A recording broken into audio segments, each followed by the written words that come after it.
Bueno, El olvido que seremos, que salió hace un año en Colombia y hace un mes en España, es un libro muy difícil de definir para mí, porque es una novela sin ficción.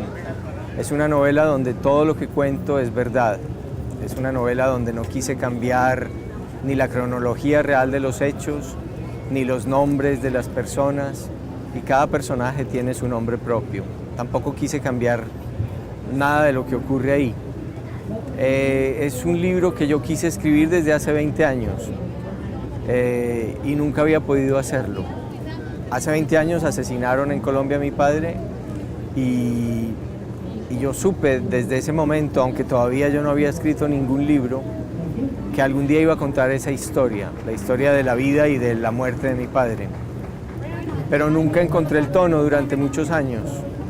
Lo intenté con la ficción, lo intenté en muchos tonos distintos y nunca encontré verdaderamente las palabras hasta hace 2 o 3 años en que me di cuenta de que no podía cambiar nada y de que mi padre había vivido su vida de una manera tan estética y tan poética que tal vez serle fiel a su propia historia, a esa vida que tuvo, que fue una vida útil y hermosa, y a esa muerte horrible que tuvo, que fue una muerte inútil y espantosa, era la mejor manera de contar esta historia. Sí, pero no trata de reflejar la realidad dolorosa todo el tiempo.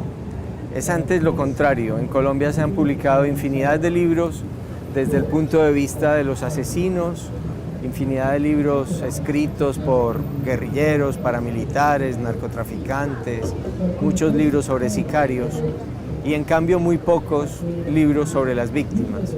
Este es un libro sobre una familia de clase media de Medellín, común y corriente, que tiene una vida normal, una vida como la que se puede tener en cualquier país del mundo y que no es esa vida terrible que todo el mundo se imagina que es la de Colombia, sino la vida de un médico que lucha por la salud de la comunidad, que es profesor en una universidad y que tiene una familia feliz y que luego se dedica a defender los derechos humanos como una lucha médica, porque la mayor peste colombiana de esos años era el asesinato y en esa lucha contra la peste del asesinato perece contagiado de esa misma enfermedad y lo matan. No, ningún mensaje. Es simplemente una historia. Los mensajes se los dejo a Esopo y a los fabulistas. El lector, yo no sé, tal vez saque alguna enseñanza, uno siempre a través de las experiencias de los otros gana experiencias para la propia vida y por eso son bonitos los libros y la literatura. Para mí es un misterio, para el editor también. Él en realidad en Colombia tiró 5.000 ejemplares y dijo, bueno, con esto nos vamos un año o un poco más. Y de repente el libro produjo en los lectores como una explosión de identificación y de cariño por el personaje. Yo creo que tal vez una explicación posible es la ausencia de padres y de padres buenos en la sociedad colombiana y tal vez la novedad de que haya un personaje bondadoso en medio de tantos libros sobre personajes malos. Los buenos están siempre al borde de ser cursis y por eso casi siempre no se habla de ellos. Pero en este caso tal vez logré evadir la cursilería y hablar de un personaje bueno sin caer en ridiculeces. No, yo soy un señor que ha viajado por muchos países, ha vivido en muchas partes, pero que sigo siendo de Medellín, sigo viviendo en Medellín, siempre he vuelto a Medellín después de intentar ser italiano, español o alemán sin conseguirlo y que me gusta mucho leer e intento contar historias de la mejor manera que puedo. Estoy escribiendo, yo espero escribir toda la vida hasta que me muera. Yo también tengo una columna semanal en una revista colombiana de política que se llama Semana, que es el semanario más vendido en Colombia, y tengo una columna donde hablo de cultura y también de política. Y fuera de eso tengo una librería de libros viejos en Medellín y también edito libros en una universidad, es decir, mi vida gira todo alrededor de la escritura y de los libros. Bueno, yo a mediano plazo Es decir, a unos 100 o 200 años soy optimista. A largo plazo soy pesimista porque el mundo se va a acabar.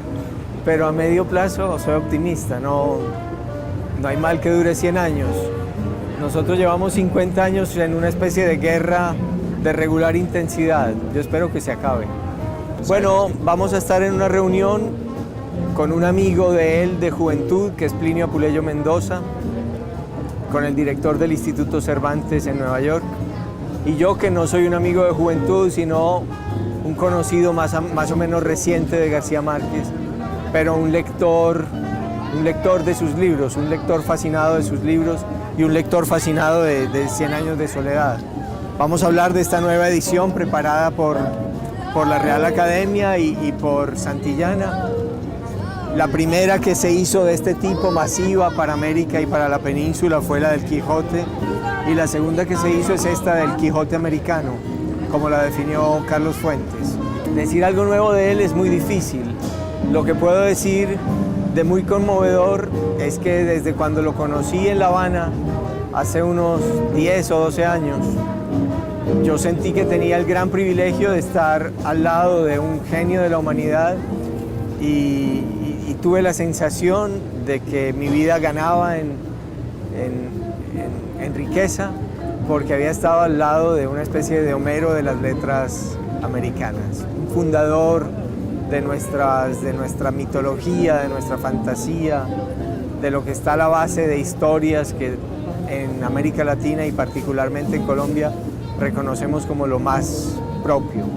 Es más una figura como del siglo XIX, cuando había esos grandes escritores nacionales y al entierro de Víctor Hugo asistía toda París, o todos los rusos hablaban de Tolstoy. Eso no nos había pasado, tal vez con Borges en Argentina, pero bueno, como nosotros vamos un poco detrás en la historia, después de Europa tenemos ahora al escritor nacional vivo, que es Gabriel García Márquez.